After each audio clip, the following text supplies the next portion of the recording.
మీరెప్పుడైనా ఆలోచించారా? సూర్యుని కాంతి సెకనుకి 3,00,000 కిలోమీటర్ల వేగంతో ప్రయాణం చేస్తే భూమికి చేరడానికి సుమారుగా 8 నిమిషాల సమయం పడుతుంది.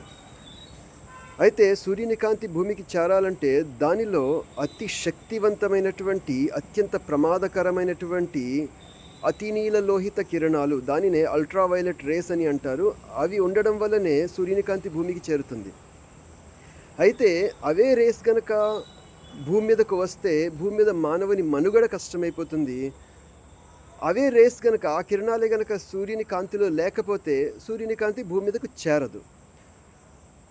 అయితే ఇక్కడ ఉన్నటువంటి పెద్ద అతి గొప్ప ఏర్పాటేంటంటే, ఆ సూర్యుని కాంతి భూ వాతావరణంలో ప్రవేశించే సమయానికి ఆ హానికరమైనటువంటి, శక్తివంతమైనటువంటి ఆ కిరణాలను, ఆ అతినీల లోహిత కిరణాలను భూ వాతావరణంలో రాకుండా భూమి చుట్టూ ఒక సురక్షితమైనటువంటి కవచం ఒకటి ఆ కిరణాలను ఆపేస్తుంది.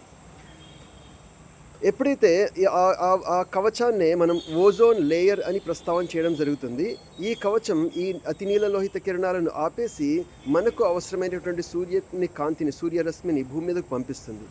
ఇప్పుడు ఇది కాస్త ఆలోచించండి. ఇది దానికదే జరిగిపోయే ప్రక్రియ, లేక దీని వెనకాల ఏదైనా ఒక మాస్టర్ మైండ్ పనిచేస్తుందా? మనం కాస్త ఆలోచించాలి.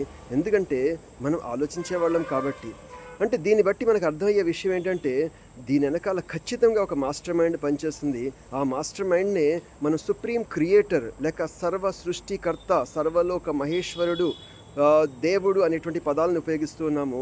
ఆ సృష్టికర్త చావు పుట్టుకలకు కారకుడు, చావు పుట్టుకలకు అతీతుడు. ఆ సృష్టికర్తనే సర్వేశ్వరుడని, యెహోవా అని, అరబిక్ భాషలో అల్లాహ్ అని మన గ్రంథాలు తెలియపరుస్తున్నాయి.